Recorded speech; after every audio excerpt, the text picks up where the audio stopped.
piss. Don't we have breakfast this morning? Sucked a big... I was. I was.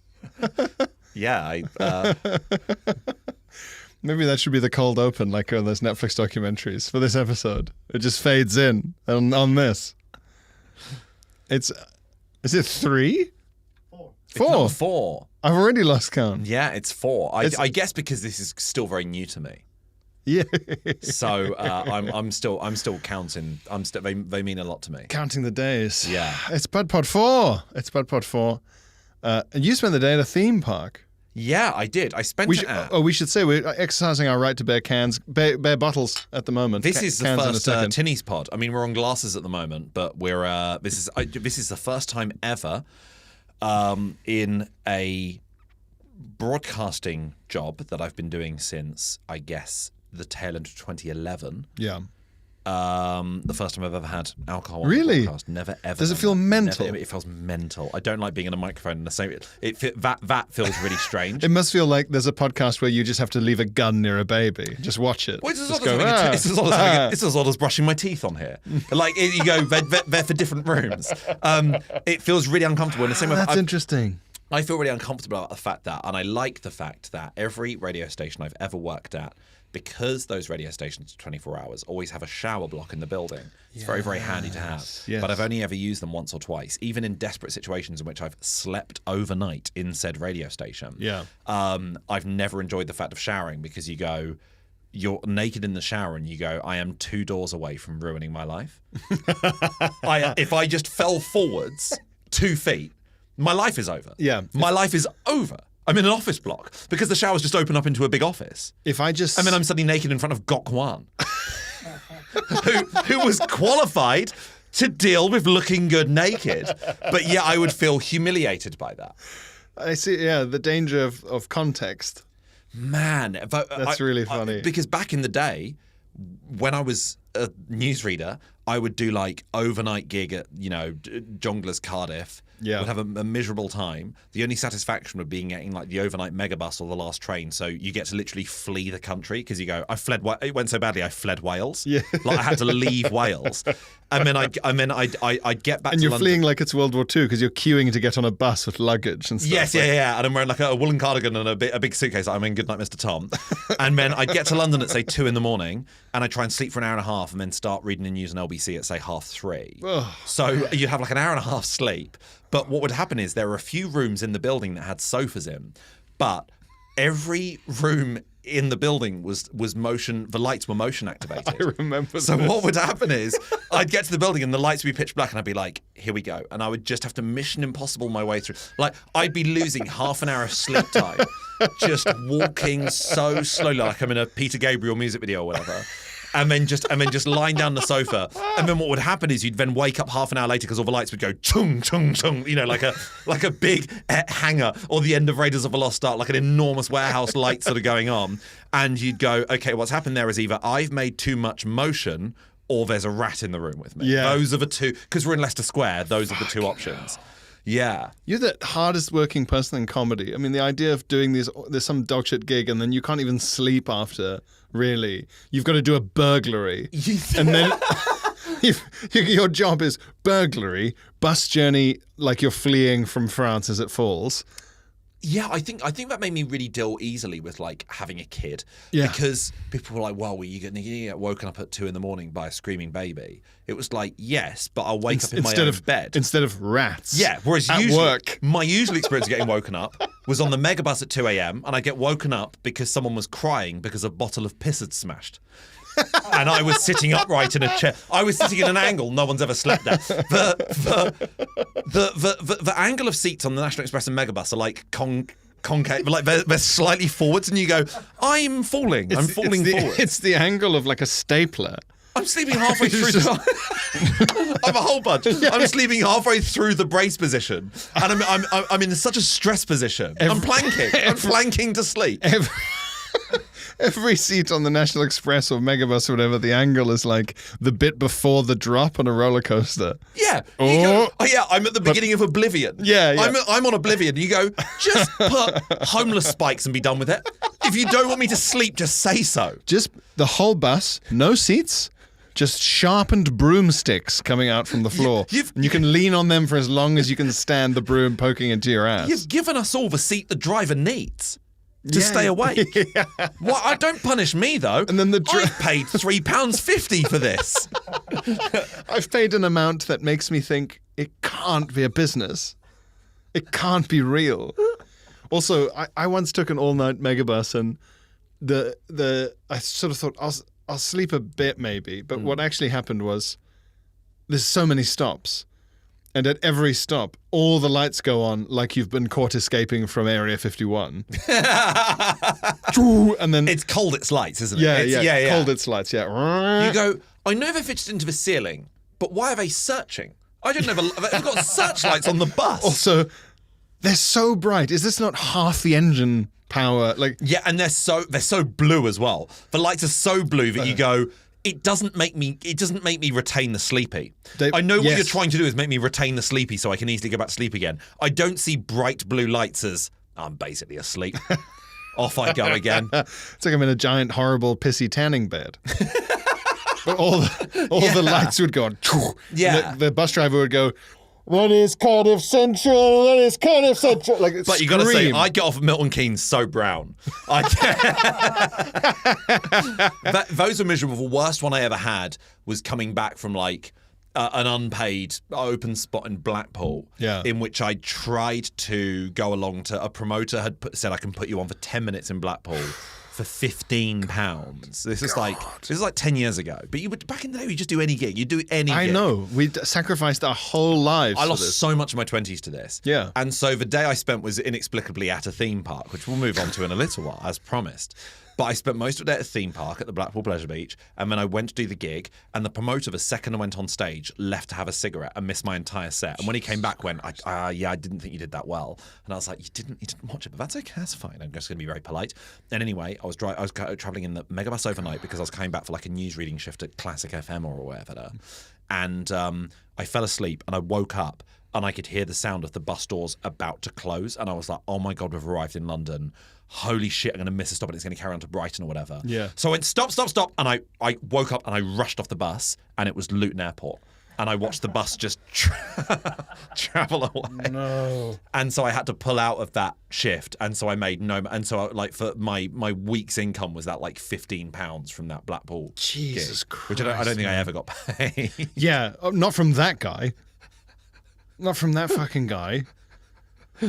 This is the thing that people don't understand. It's so embarrassing to look back on, because it's also the time in your life where you're the most telling people you're a comedian, because you've had a taste of it. So you go, it feels so cool to tell people that's like my full-time thing. But you can't legally say it's your full-time job. This is the shit that's happening in the background during the period when people are most asking you, "How's the comedy going then?" Yeah, and you remember the bus and the cigarette and the lies, and you just go, yeah, good. Yeah, it's all fine. Yeah, but you're having those sort of Vietnam flashbacks. Yeah, I did. I the way I sum up the early days is I said it to Johnny Leonard, friend of the podcast, friend of ours. I did a 12-hour Megabus round trip to Cardiff where a guy dressed as Wario called me a cunt. You know, I did some of my best material to the back of a man eating a lasagna. Yeah, there's a lot of performing to the backs of people's heads. Where you go, but one of the nicest things is people's heads while they're chewing. There's this horrible muscle jaw neck thing happening. When you start doing your own tours and you go, they're all facing the front. The seats are all facing the right way. Whereas so many times you go on and you go, oh, half of you are facing the wrong direction. So I look like I'm on The Voice. Also, and if the jokes are good enough, but Tim Vine turns his chair around. The lasagna-eating man spins around and with a mouthful of cheese says, "I'm in," or whatever the fuck. It's miserable. It's so comically miserable. But I remember the two earliest instances, I should have just quit on the spot, really, were when I made the move to London in 2013 to just give this a go. And then I went to visit some friends back in Sheffield, where I'd moved from, maybe 4 months later. And I went back to my old radio station where I used to work, because they'd sort of given me such a triumphant send-off of good luck, we hope you make it, we hope you get to work in comedy. Yeah. And I came back 4 months later. Our dear boy's going to London. Oh, by Christmas, they said. Oh. And I came back, and one of the... Bring us a sausage from Berlin, won't you, boy? One of the girls in marketing said, oh, it's such a shame it didn't work out. And it was like, no, I'm visiting. But also the idea that after 4 months, she'd gone, what a failure. We were checking Michael McIntyre's Comedy Roadshow every night and you just weren't there. And your solution to the failure would be to just physically walk back into the building. Walk back and go, I hope I've got my job back. Like you'd forgotten you'd ever left. Yeah. I think one of my, and the second reason is the reason I think I'm so terrified of reviews. And I've been very lucky with reviews, I think, up until now. Well, but I'm scared of reviews because I think there's a chance, especially if it's a broadsheet, more people will read that broadsheet review than will ever see your show. So more people will be informed of someone else's decision rather than what you can put forward. Yeah. And I remember being in the final of So You Think You're Funny, that sort of new actor competition that back in the day, like Lee Mack and Peter Kay won. And when you look at it on Wikipedia, just every single finalist has got a blue hyperlink up until like 2010. It's crazy. Every single year. And I was so grateful to be in the final of it in 2012. And so a local newspaper in Sheffield did an article on me going up to do the final. And I was so flattered and grateful and so excited about it. And then I was in the final. The gig went okay, but I was an unplaced finalist. But I was like, that doesn't matter. Blue hyperlink time. This is going to be okay. And then the Sheffield newspaper a few weeks later ran with budding Sheffield comedians stand-up dreams in tatters after competition ends in humiliation. It said dreams in tatters and humiliation in Dreams the headline. in tatters? Dreams in tatters after competition ends in humiliation. And I was like, that is the most, I think, a sentence has affected me. Like, that was Ernest Hemingway in like 15 words. Do you know what I mean? It was like... You in the final? But that was like, it's humiliating. So now, hopefully, people will understand my neuroses about these sort of things. Fucking hell, man! So whenever I sort of whenever I'm told to sort of like the Lister in tonight, I'm like, oh fuck, it's gonna end. Comedy.tumblr is coming to. Yeah, fuck. So you got treated by some local press. I think like my fourth ever gig. Yeah, fourth ever gig. You got treated like the England team. Yes. Just they got to the final. More questions than answers once again. Should Glenn be replaced? Yeah, he's his own career. And people say he's gonna do his debut next year. Don't make me laugh. Just can he do it at national level? Yeah. Absolutely, that was really awful. That's horrifying. Yeah, but that's, I mean, like, we were talking the other week about stress dreams and Edinburgh-related stress dreams. I had a dream the other night where I was 4 days late for the Edinburgh Fringe because I was driving up to the Fringe and a friend of mine... 4 days late is really Well, I was driving up to the Fringe and a friend of mine said, are you driving up? And I said, yeah. They said, oh, I need my car taken to Edinburgh. Can you drive mine up as well? And I tried to drive both cars simultaneously. Half the dream was I would drive my car 100 yards down the road, get out, walk to the other car, and drive that 100 yards further. And I was 4 days late for the dream. As opposed for to just gig. Driving your friend's car to the Fringe. Right, exactly. Mine needed to be there for some reason. And then I arrived like a few days late, and they were like, I'm really sorry, but you're not eligible for any reviews or any... No one's interested in reviewing the show. No one's going to come to the show. You basically don't happen anymore. Yeah. And then at the end of the Fringe, there was I'd had 2 reviews from a publication called So Good They Reviewed It Twice. And the idea was a guy who reviews every show twice, but under 2 different names, so you can put both reviews on your poster. And he gives every show 5 stars because he just loves comedy that much. Right. Gives every show 5 stars. And at the end of the Fringe, I realised he'd given me a 3 and a 2.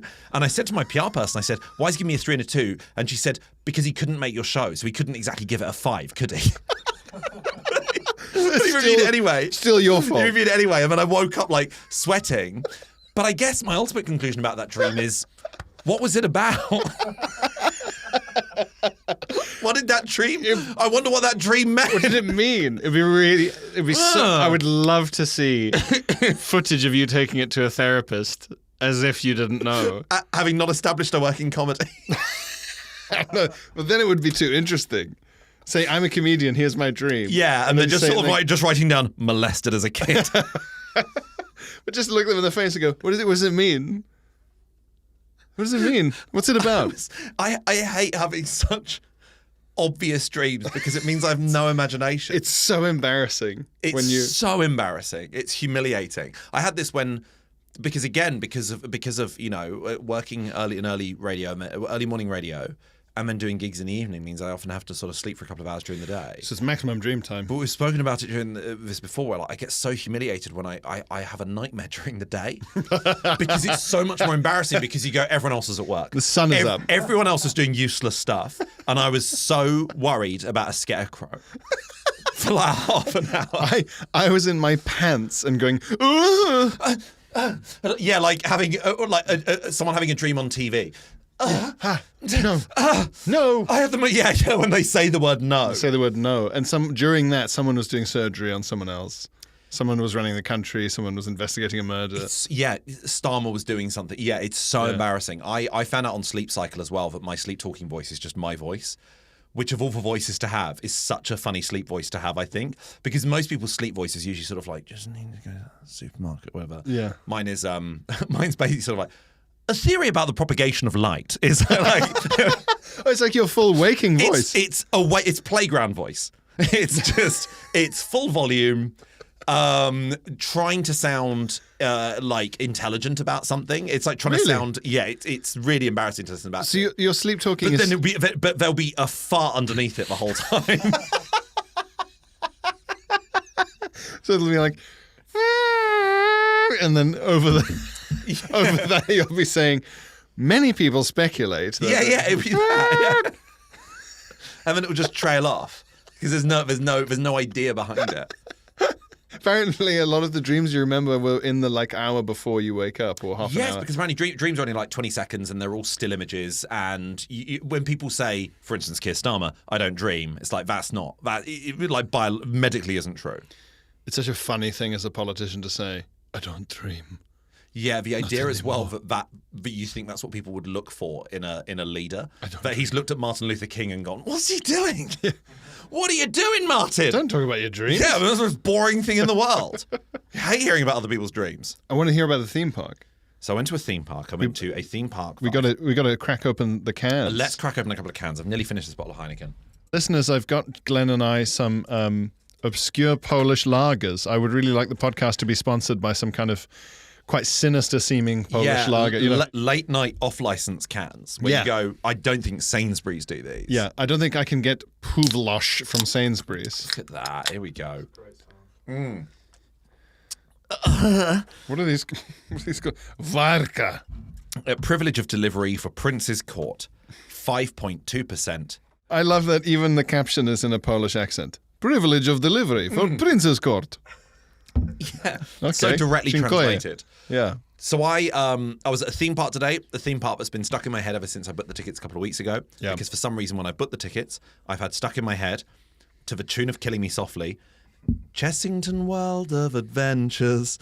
And that was spun off purely because I bought tickets for Chessington World of Adventures. And today I went to Chessington World of Adventures. I've come back here on my way home. Yes. I had a brilliant time. I had a good time.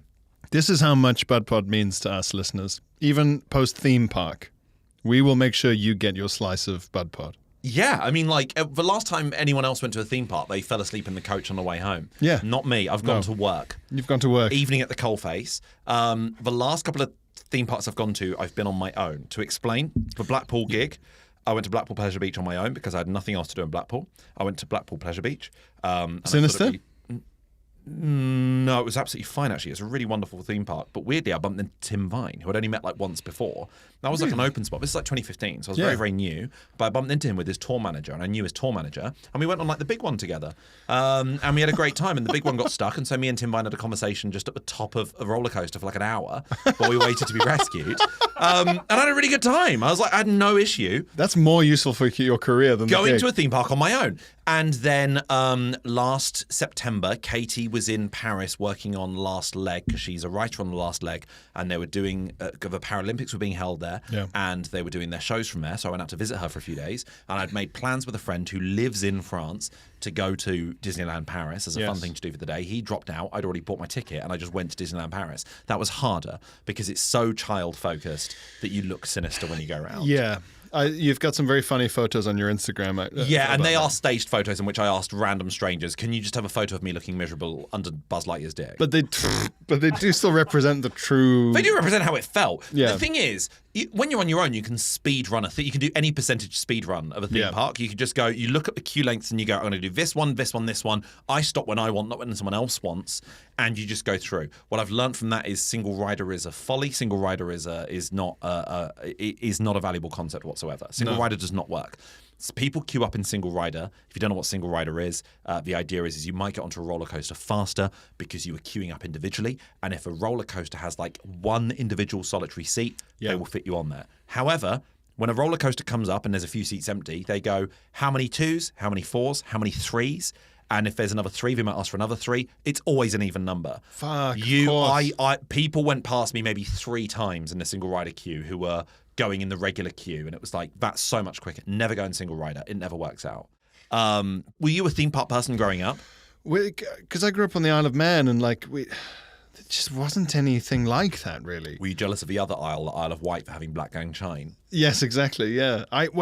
When the TT races were on, a travelling fair would come. Right. And set up the jankiest fucking rides you've ever seen in your life, with like the kind of spray art Elvises on the side. Oh yeah, the poorly the ice cream van Disney characters. Yeah. Yeah, there's anytime I've been to anytime I've walked through Winter Wonderland in Hyde Park, they've got this one roller coaster that's got a bunch of like Bavarian cartoon mice. Yeah, like poking out the windows. Yeah, and one of the little mice, hats. One of the mice has got, and I'll post this on the Patreon maybe. One of the cartoon mice has got absolutely massive tits. And it's so untoward. So German. Because she's like peering out the window and the boobs are like hanging over the window. Yeah, sure. It's so surreal. Mouse tits. And it's so weird to say the sentence, have you seen the tits on that mouse? There'll be a ride that's just called Whirlybird. Yeah. And then the art will be Elvis, an alien, Arnold Schwarzenegger. Yeah, it's a 13-year-old's bedroom in the 80s. They've taken all his posters. Take me to your dealer, Bob Marley. Yes, Bob Marley's on the roller coaster? So the roller coaster's about weed? And they go, no.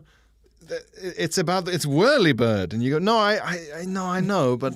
That's how Legoland and Disney have just got that sussed, because they go, we've got our IP and we can make every ride about that. What Chessington have done, based on today's experience, is they've gone full Julia Donaldson.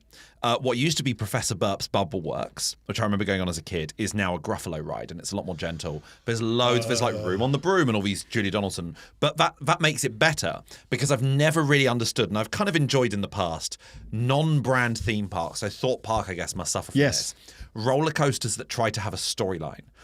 And it's always so bizarre. Oblivion and Alton Towers is a storyline. And there's a guy on a TV screen over and over again going, like, there is no escape. You're all doomed. And you go, just don't let us on then. Who are you? Yeah, but don't let us on. If it's that bad, don't let us on. Also, doomed for what? Yeah, and so you go, and then at the end they go, you survived this time. And you go, I don't know if I did. And so there were some of the rides today that were a bit like that, where they go sort of like, you got to help us get the emeralds. And then at the end of the roller coaster, they go, we did it. We got the emeralds. And you want to be like, I was largely incarcerated for most of the experience. Like, please don't. Thank you. That's so kind of you. I was literally forbidden from putting my hands outside the ride. I was Hannibal Lecter being wheeled in with the mud. I really didn't do much. That's so nice of you to say, but don't give me the credit for this. I couldn't have grabbed an emerald if I wanted to. I'm so glad those rides are about positive things you've achieved, though, as opposed to it being sort of like, congratulations, you did it. You abducted the president's wife. And you're like, did I do that? I don't think I did. Did I? No, but the ride, was that what the ride was about? You did it. I mean, it's like they're saying it really loudly. This guy did it. He did it. A big arm have your comes out. photo. We've got the photo. I didn't. You've defrauded the orphanage. Did I? All the money's the ride gone. Was spinning rat. We went up site with 2 inversions. Was it during both of the loops that I defunded an orphanage? All these mannequins of children going, like this. It's a sad world. Yeah. It wasn't me. It wasn't me. It reminds me. The worst was not a theme park, but a water parks having storylines is really funny to me, where they're like sort of like catch the crystals, and you go, I'm plummeting down a slide. Also, I'm not the person you want to hire. I'm in shorts. The last time I was at a water park, and we've spoken about this incident before, personally, was the Peter. incident. I was at Wild Wadi Water Park when I was 15, and I was in a bathroom. And again, I feel so bad that such an intense effort has been made to de-turdify this podcast. And I did the Thames water thing on literally my second episode. Recolonizing. I got a few messages from people saying, I welcome it. Yeah, but recolonization, especially now that the podcast is too white, I'm like, this isn't a good thing. Yeah. I was in the bathroom at Wild Wadi Water Park, which, by the way, well done me. I went for a piss in the bathroom of a water park. Yeah. Well done me. And I don't think that gets enough respect. I went for a piss in the bathroom. I was in the water and I got out to use the bathroom. If you go for a piss in a water park, Everyone seems to be going for a shit. well, no, a wall should turn around, and it should be Gene Wilder as Willy Wonka. Yeah. It's going, my boy, my beautiful boy, you've done it. You did it. You did now it. own the water park. You're a 9-year-old with a job forever. Own the water Yeah. park. Isn't that your dream? To deal with the finances and logistics of the water park forever? All these slaves are yours. Whenever someone gets injured on the water slide, that's your jurisdiction. Can you go on the water slide? Not really. It looks bad when the CEO... Have you ever seen Richard Branson having fun? No. You'll be liable. That's you now. So I'm in the bathroom of Wild Wadi Water Park. Yeah. And there's a one cubicle and the door is closed and presumably locked.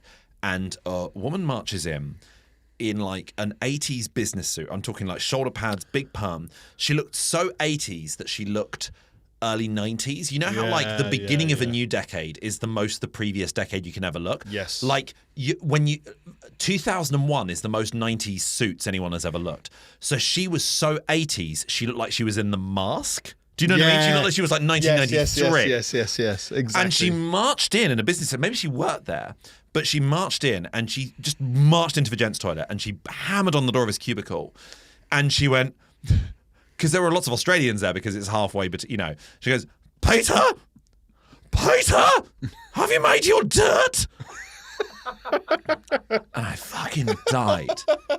Dirt. It's haunted me. Like, to this day, I still think in my head, I must have made that up. Dirt. Peter, have you made your dirt? It was so, her voice was switching between like 4 octaves at a time. It was like a cat on a piano, like either ends of a piano. I remember you saying to me that she was the real lady who sounded like a fake Monty Python lady. Yes. It was so husky and... I've never had a human so husky and like shrill simultaneously. Peter, have you made your dirt? Have you made?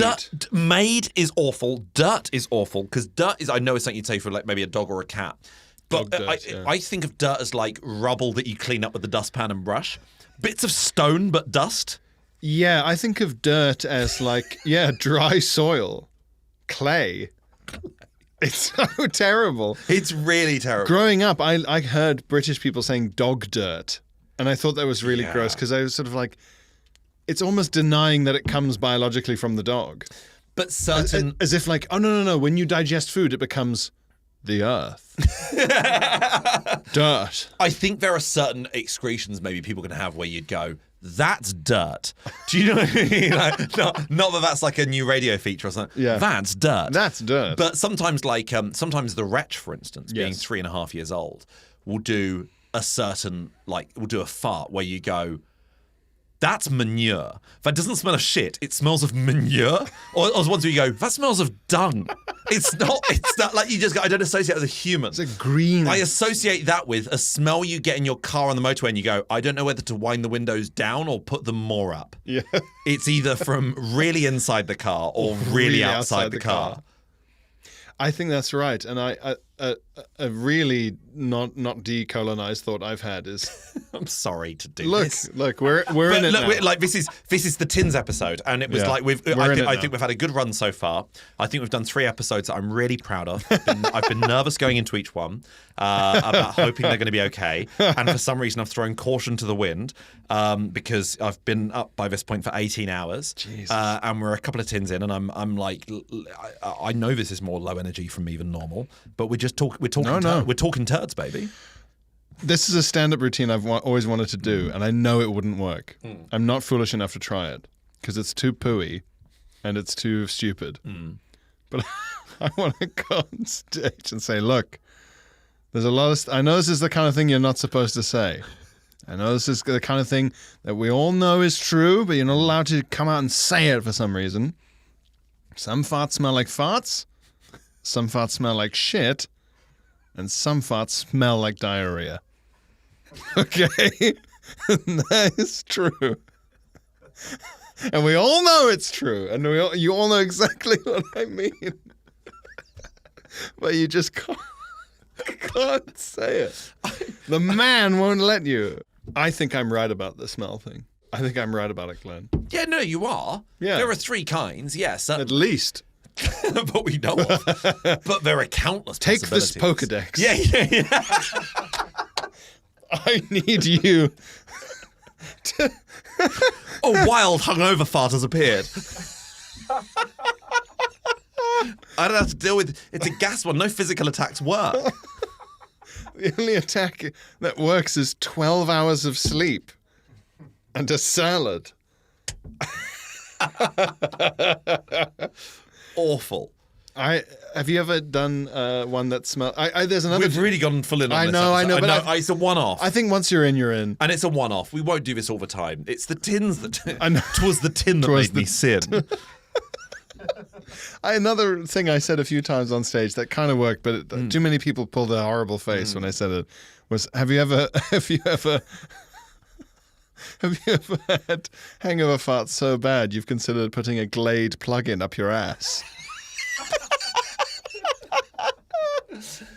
No, because it would mix with the bad smell. Do you know what I mean? You go, it smells awful. You've got a great joke about that in your new show. But how you go, yeah. When you spray air freshener, you go, now you've made alpine forest smell bad. You just go, it smells like someone's covered a tree in shit. It doesn't smell different. You haven't changed it. The my attitude is always the base note is the same. Air freshener should smell of a slightly less bad smell than what the smell is covering. So it should smell of like a kitchen drain. That's what air freshener should smell like. You go, no one's done a huge shit in here. It's kitchen drain. Yeah, and you go, something's wrong with your drains. It must mean the neighbours have done something awful as opposed to you. You can blame it on the neighbours. Yeah, that's good. And passing the buck. It's passing the buck. Well, so onto correspondence is the point. The public. The public. The public, Glenn. Well, not the public. Our listeners who are above the public. Yes, I think we use public brackets derogatory, Yes, and public in a pejorative way. And when we say listeners, we mean really The elite. clued in, great stuff. Yeah, People covered in gold braid. Weighed down by it. Hello, boys. I'm very much enjoying season 2. Hey, nice, thank Lovely. you. Sorry, I shouldn't have sounded so surprised and enthusiastic. Yes, I know. Your recent talk of Facebook reminded me of a screenshot that's been on my phone for some time now. It's not quite nostalgia slop per se, but it's certainly... Then don't fucking get in touch. Imagine that was our attitude of just, then why have you sent this in? Right, another bad email. Yeah, okay. It's not quite nostalgia slot per se, but it's certainly adjacent and quite possibly veers into old fuck opinions. The original post was about Costa selling half sandwiches, just one triangle, which is mental. Absolutely. It's mental. Like selling someone a single chunk of beef. Well, it's as sad as like when Co-op have just 2 eggs, peeled eggs in a pot, and you go, for my lunch, for me a human, but I'm not cattle, by the way, me a human as my lunch. It's not as a joke. It's a protein pot. Yeah, protein pot is so like... I don't like the use of words like protein or carbohydrate in like in a positive, enthusiastic way. Yeah. And I usually find this weirdly only in Thai cuisine, where sometimes you get like a pad Thai and they go, and pick your protein. And you go, we're not at the doctor's. It's quite Star Trek. It's so Star Trek. What is your protein? And how many milliliters of the substance do you need? Yeah, I just want like a bit of chicken on it, maybe.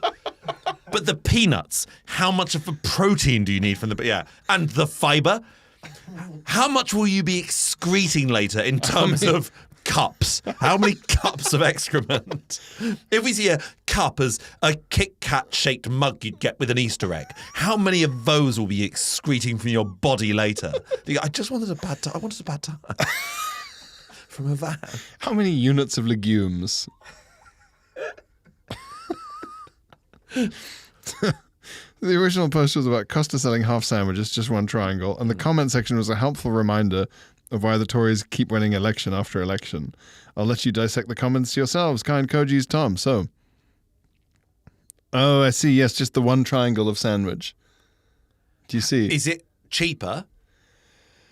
I mean, more expensive. Okay, so nah, get in the bin, Costa having a lot. There's no punctuation. Yeah, of course. Yeah. I'm going to read this as it's written. Yeah. Nah, get in the bin, Costa having a laugh at this one. £2.50 for one slice of bread. Emoji of woman with hand over face. Add punctuation. Comments fine. Yeah. Comments absolutely fine. I just don't think they've got the same keyboard as me. They've got a They've only got the letters. They've got a keyboard that's in two halves. Yeah, I think they've got like Stephen Hawking's keyboard where they've got preset sentences, bits of sentences. Yeah. Joke, namby-pamby country, slap on the wrist. Yeah, they get released, don't only do half the time in prison. Having a laugh. Yeah, it's all those and they put them in. And they pack them with their face. Yeah. That's the comment that gets left on Facebook. Like a chicken. Sorry, yes. The podcast today is sponsored by Varka Classic. Privilege of delivery for Princess Court. Dziękuję. With the slogan, they don't know. They don't know they're sponsoring us.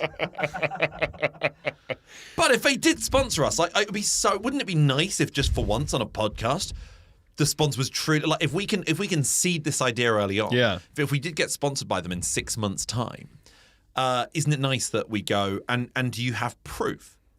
Audio proof that we liked them. Yeah. Whereas, like, in podcasts, in the past, I've never been able to say, I was genuinely wearing MeUndies for 2 years before I got asked to advertise for them. I never imagined that Mark Maron is, like, on a Lisa mattress.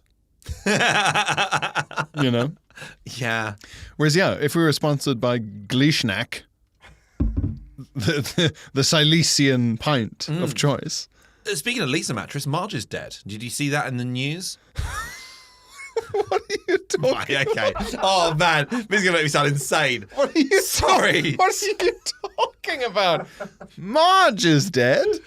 Right. I'm aware as well that we're recording this on a Friday night, so several days before the podcast is going out. Yeah. But the big news of the week, among other stuff internationally and seriously involving human lives, is that a new episode of The Simpsons, which obviously we don't engage with, is that Marge is dead, and I'm not making this up, and they're flashing forward to the future, and that Homer's in a home, and then Marge is dead. You know how everyone loves to see what the Simpsons look like in the future?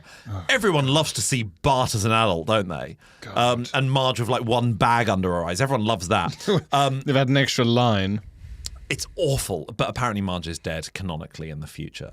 They're all dead in the future. Oh, no, yeah, but as in while the other, I guess she's the first to go.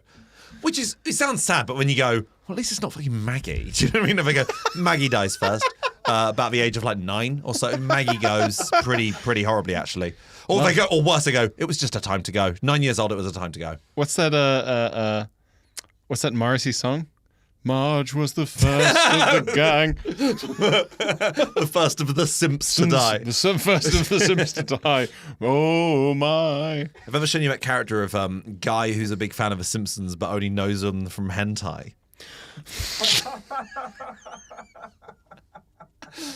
It's like a work colleague, and you're like, do you like The Simpsons? He's like, oh my God, yes. I love it when the blue lady with the big dick blows her son.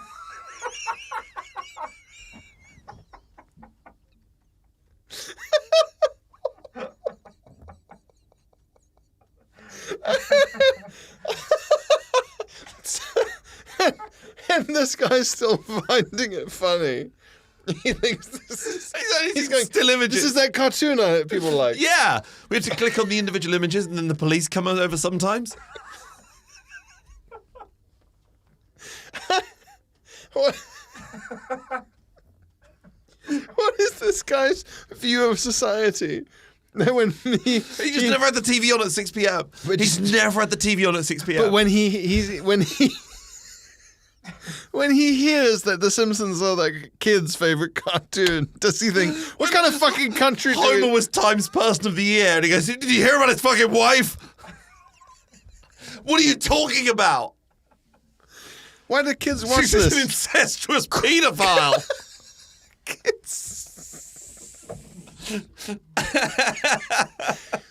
The stuff that people put on the internet of The Simpsons drawings, ever since we were teenagers, like DeviantArt and all that stuff, is fucking outrageous. I cannot believe none of it got sued into oblivion. So, all right, these are the comments. The terrible comments. We've come quite some way. Sorry, Tom. We got distracted. These are the comments. So the original comment, or original post, now get in the bin, Costa, having a laugh at this one, £2.50 for one slice of bread. I'm with them on that, yeah. Emoji of woman with hand on face. But they know the emojis. Yes, they've got emojis on their boards.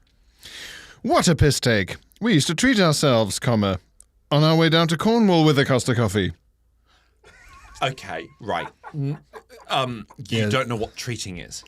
Also, if you're already on your way down to Cornwall with a Costa coffee, but you're saying you're treating yourselves with one, like the grammar of it is all over the place. Yeah, and Fine. also I feel like sometimes. Do you ever feel sad sometimes when you go to a service station and there's all the options and there's always sort of like there's some like there'll be like a McDonald's, KFC. Well, McDonald's is quite rare, but mostly it's sort of KFC, Burger King, W.H. Smith's, Costa, Starbucks, Yeah. and then occasionally you get like two like wok-based outlets, and then maybe one like Indian street food-based outlet, If one you want burrito place. If you want egg noodles in red syrup, Yeah, and okay.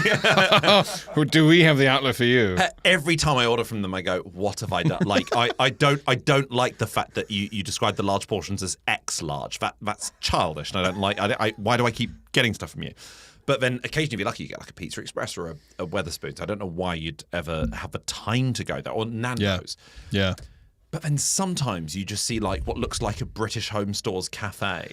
Yes. Do you know what I mean? Though I Yes, sort of yeah. go, the sour milk cafe.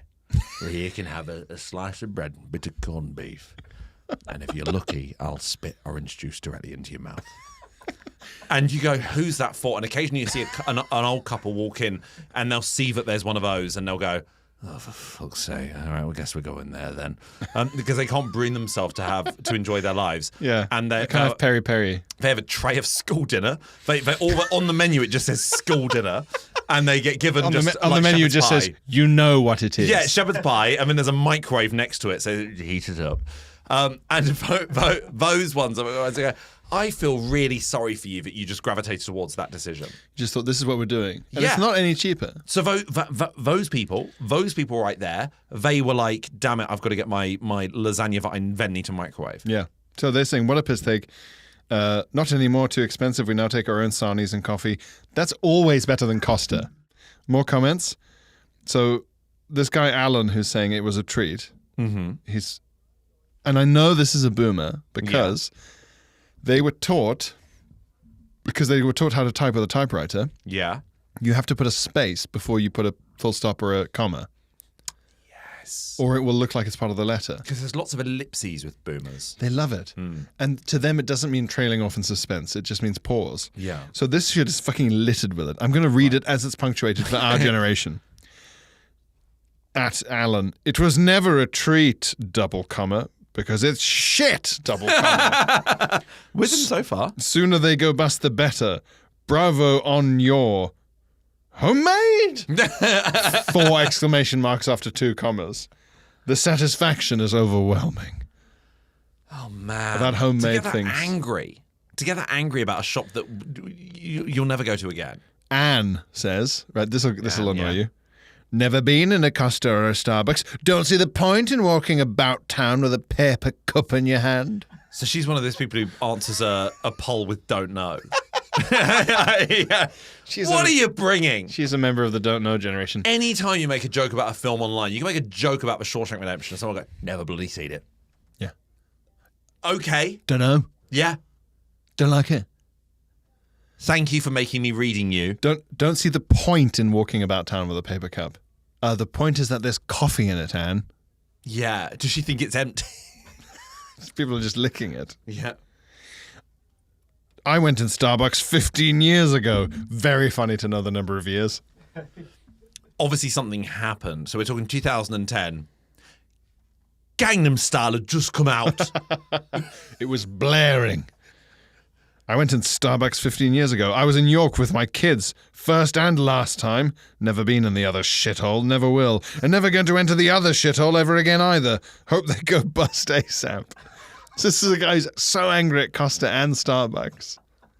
And he remembers 15 years ago he went in with his children. Also because People talk like that about cinemas that were showing porn instead of films. Took me fucking kids in here. yeah. It's a Starbucks. My kids should have to see a cappuccino.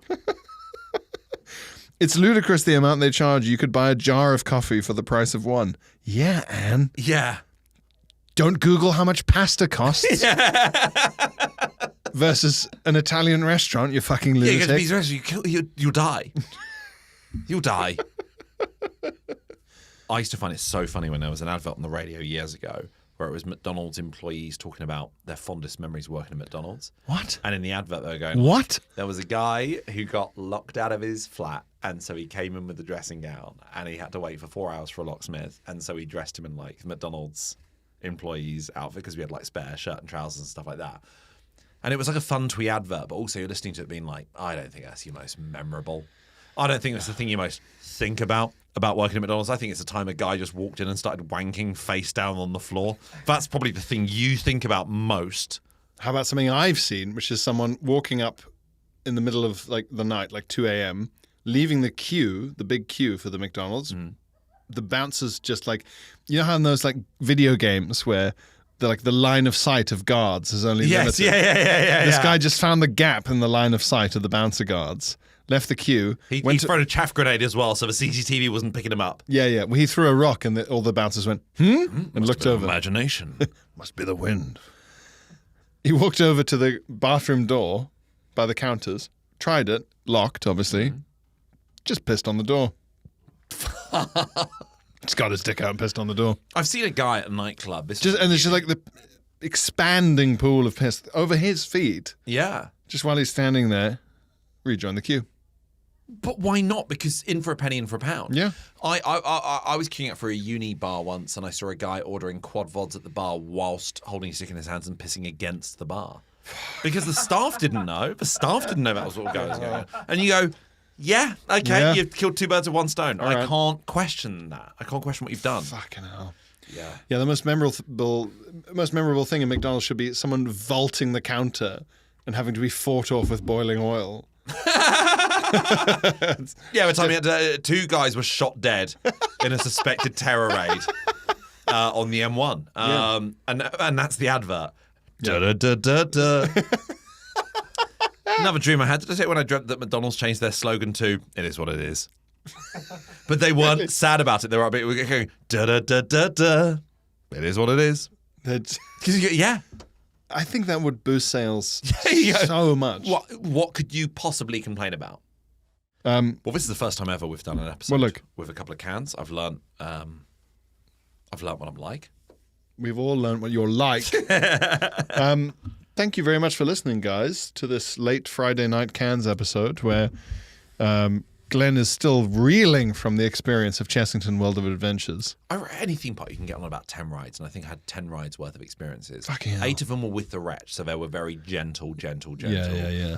Okay, we're walking through this one. Professor Bump's hug explosion. Yeah, exactly. Well, Professor Burp's Bubble Works doesn't Yeah. exist anymore, sadly. But you can watch the POV videos on YouTube.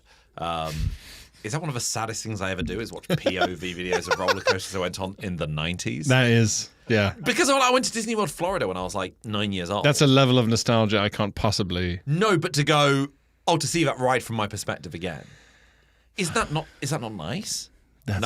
All right. I think that's crazy. Sorry. We'll talk about it in the Patreon. Sorry to have memories. Well, you should be. We'll talk about it in the Patreon. Thank you for listening, guys. We'll see you next week. Bye-bye. KOJI.